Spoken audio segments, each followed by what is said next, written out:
नमस्कार जी। नमस्कार जी। क्या नाम है जी आपका? मेरा नाम भगतमती कमला है।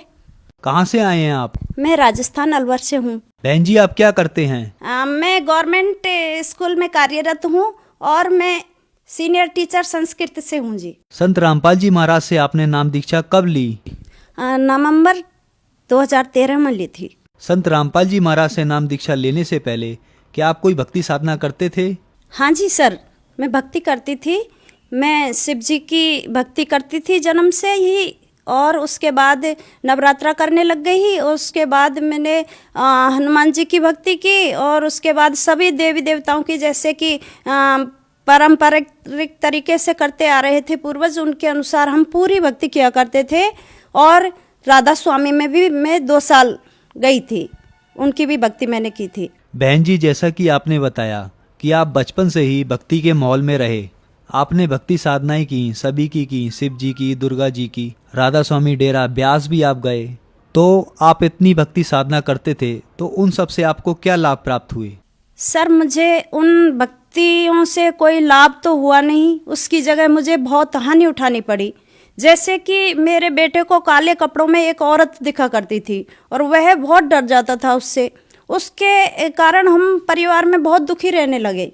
और जैसा कि एक सिद्ध महात्मा है मंडावर में, तो वहाँ बोला कि है ना, वहाँ सही हो जाते हैं। तो मैं बच्चे को लेके सिद्ध महात्मा के पास पहुँची, और वहाँ पे मेरे मम्मी पापा 20 साल से जुड़े हुए थे, उनकी भक्ति कर रहे थे। तो उन्होंने कहा वहाँ सही हो जाते हैं और आप लेके चलिए। तो मैं बच्चे को मंडावर लेके गई, तो वहाँ पे उन्होंने भभूत दी और कहा कि है ना, अब कोई भी प्रॉब्लम आपको नहीं होगी। तो मैं घर आ गई ऐसा कह के, सुन के भभूत लेके, और घर आई। उसके बाद जैसे ही वो भभूत लगाना शुरू किया, तो जो बच्चे को प्रॉब्लम थी वो सारी की सारी मेरे को होने लग गई।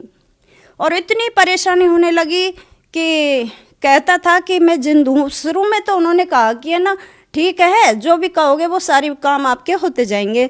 और आकाशवाणी से जैसे कि कोई बात होती, उसका क्वेश्चन का आंसर मेरे को तुरंत मिल जाता था कि ऐसा होना है। जो जो सोचती उसको आगे से आगे पता चल जाता था कि इनके मन में क्या है और ये क्या सोच रहे हैं। वो काम आगे से आगे हो जाता था। धीरे धीरे करके वक्त निकलता रहा, और जो डर था वो हमारे अंदर और ज़्यादा पैदा हो गया, और हम बहुत डरने लगे। बच्चा भी बहुत डर गया। तो जैसे प्रेत आत्मा थी, वो आकाशवाणी करती थी कि है ना, तुम लोगों का इलाज करना, मैं तुम्हारे अंदर सिद्धियाँ फिट कर देता हूँ। तो ये कहा उसने, और मेरे मस्तिष्क को बिल्कुल खाली कर दिया। मुझे एहसास सारी चीज़ों को होता था, और मस्तिष्क को खाली करके दोबारा से उन्होंने इसमें पूरा लिखा। उसके बाद उन्होंने मेरे बाईं तरफ के हिस्से को पूरा तोड़ दिया, ऐसे कर दिया, और तोड़ के फिर दोबारा से फिट किया। बोला मैं आपके अंदर सिद्धियां दे रहा हूँ और आप आराम से इनका इलाज करना पब्लिक का। मैंने कहा कि मैं ये काम नहीं कर सकती, और ना ही मुझे अपने शरीर में किसी को प्रवेश देना है। मुझे ये नहीं चाहिए कि मैं किसी की इलाज कर सकूं। लेकिन वो ज़बरदस्ती सारी सिद्धियां देता रहा। ये वो ऐसे करना है, थान बनाना है, और अगरबत्ती लगानी है, और लाइन लगा देता था लेडीज़ों की, पुरुषों की, कि इनका इलाज करो। लेकिन मैंने मना कर दिया कि मैं इनका इलाज नहीं करूँगी। लेकिन ज़बरदस्ती जो काम कहती वो आगे से आगे हो जाता, और जब विपरीत जाती तो इतना तेज मस्तिष्क पर आता था कि मैं घबरा जाती थी उससे।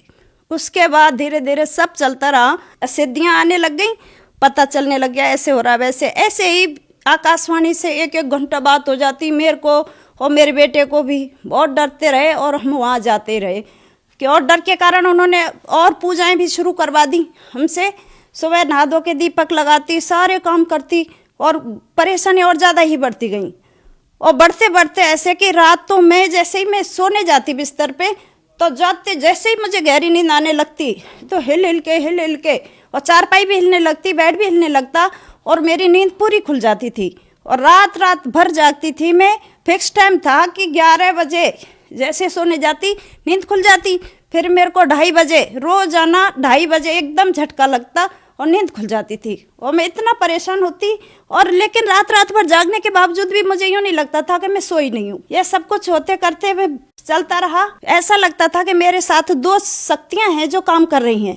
इससे मैं बेहद परेशान हो गई। उन्होंने मेरे सारे स्वाद खत्म कर दिए थे। जो ना तो कोई मीठा लगता था, ना ही मुझे कोई कड़वे का ऐसा है कि, और फिर मेरे शरीर को ऐसे नाप तोल दिया था, और ये बातें मैं किसी को कह भी नहीं पाती थी, अंदर ही अंदर कहने नहीं देता था। मेरे मन को जैसे उसने अपने बस में कर लिया हो। सब कुछ चलता रहा, होता रहा, और ना मैं कहने की किसी से। बच्चा भी मेरे इतने डरने लग गए थे कि 2 बच्चे हैं कि नहीं मम्मी मैं बीच में सोऊंगा, नहीं मैं सोऊंगा। लेकिन हम रात रात भर परेशान जागते रहते, नहीं सो पाते थे। तो बहन जी, जैसा कि आपने बताया कि आप बहुत सारी परेशानियों से जूझ रहे थे, आप भक्ति भी कर रहे थे, लेकिन भूत प्रेत बाधाओं ने आपको बहुत परेशान किया हुआ था। तो फिर उसके बाद आपको संत रामपाल जी महाराज के बारे में जानकारी कहाँ से मिली? हाँ सर, मुझे संत रामपाल जी महाराज की भक्ति का ऐसे पता चला कि मेरे जो बड़े भाई हैं वो राधा स्वामी से जुड़े हुए थे, तो उनको मैं भी राधा स्वामी में जाती थी, तो राधा स्वामी का ज्ञान उनकी समझ में नहीं आ रहा था। तो समझ में ना आने के कारण उन्होंने कहा कि मुझे यहाँ पूर्ण संतुष्टि नहीं मिल पा रही है, और मुझे तो पूर्ण संत की तलाश करूँगा मैं। तो ये सोच के वो एक दिन संत रामपाल जी महाराज का ज्ञान उन्होंने टीवी के माध्यम से सुना, और टीवी पर सुनने के कारण वो बरवाला आश्रम पहुंच गए कि देख के आते हैं, इनका तो जो ज्ञान है वो कुछ हटके लग रहा है। तो वहाँ पे गए और वो सुन के आए, और कुछ किताबें भी अपने साथ में लाए। उन्होंने कहा कि यहाँ पे सच्चे सतगुरु संत रामपाल जी महाराज आए हुए, हमें उनसे नाम दीक्षा लेनी चाहिए।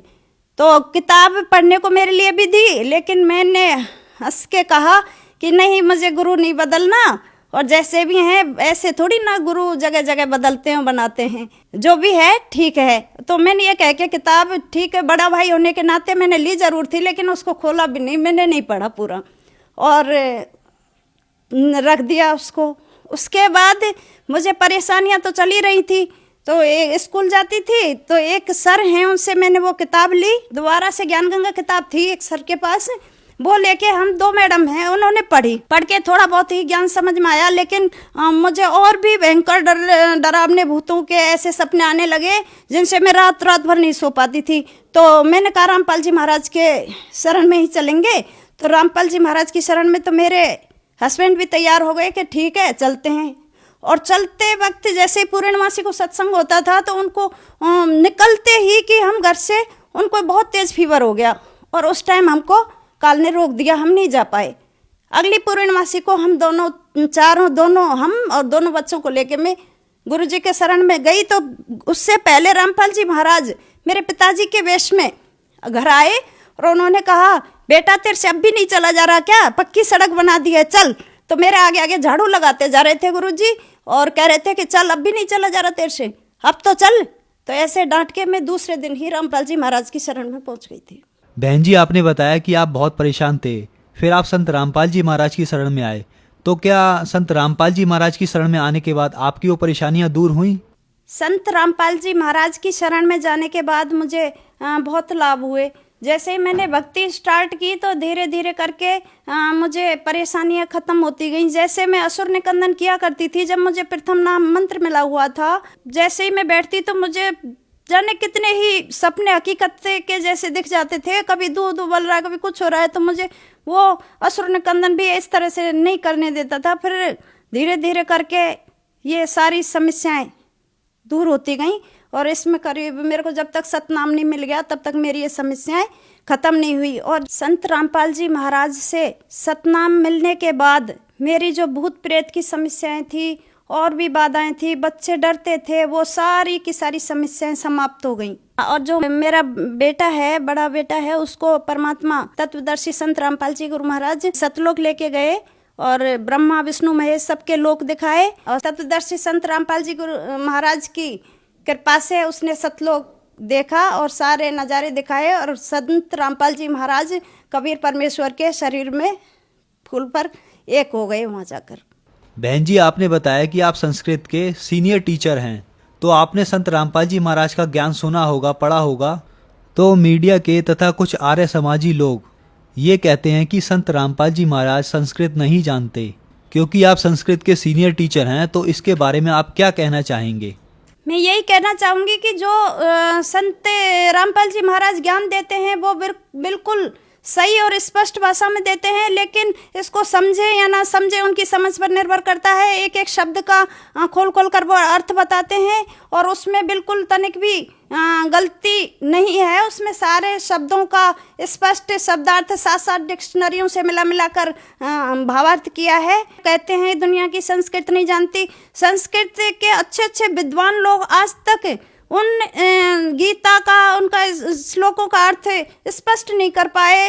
और महर्षि दयानंद जैसे उनके जो भी उन्होंने अनुवाद किया है उसको कोई भी समझ में स्पष्ट नहीं समझ पाया, जिसका कि संत रामपाल जी महाराज ने बिल्कुल स्पष्ट इस ज्ञान को खोलकर दुनिया के सामने रख दिया है, जो कि विद्वान भी वो काम नहीं कर पाए जो तत्वदर्शी संत रामपाल जी महाराज ने किया है। ये पूर्ण परमात्मा है, इनके अलावा इस संसार में कोई भी संत नहीं है। बहन जी, 2014 बरवाला की घटना में मीडिया में ये बताया गया कि संत रामपाल जी महाराज के आश्रम में लेडीज बाथरूम में कैमरे लगे होते थे।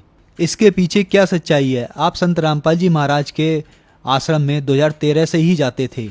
ये बिल्कुल झूठ है, मीडिया का बिल्कुल गलत है। ऐसा कुछ भी नहीं था कि वहां पर कैमरा लगे हुए थे, लेकिन वो टॉयलेट के तरफ नहीं थे, वो बाहर से पब्लिक को देखने के लिए लगे हुए थे। उसने जो भी बातें बताई दिखाई वो बिल्कुल गलत हैं। हम वहाँ 2013 से ही लगातार जा रहे थे और गुरुजी गए, संत रामपाल जी महाराज अंदर गए, तब तक हम वहीं थे। हम वहाँ जाते हैं, कोई हम पागल थोड़ी है कि हम अनपढ़ गंवार हैं, बिल्कुल। और कोई भी पिता ऐसा नहीं चाहता कि अपनी गंदी जगह, गलत जगह अपनी बेटी को लेके जाए। कोई भाई ये नहीं चाहता कि अपनी बहन को वहाँ लेकर जाए जहाँ पर ऐसा काम होता हो। हर कोई ये चाहता है कि हमारे बच्चे सही जगह पर जाएं। लेकिन ये मीडिया का षड्यंत्र था कि रामपाल जी महाराज को किस तरह से बदनाम किया जाए, और इसके कारण ही ये साजिश रची गई थी। संत रामपाल जी महाराज के आश्रम में लेडीज बाथरूम में कोई कैमरा नहीं लगा हुआ था, ये सब झूठ है।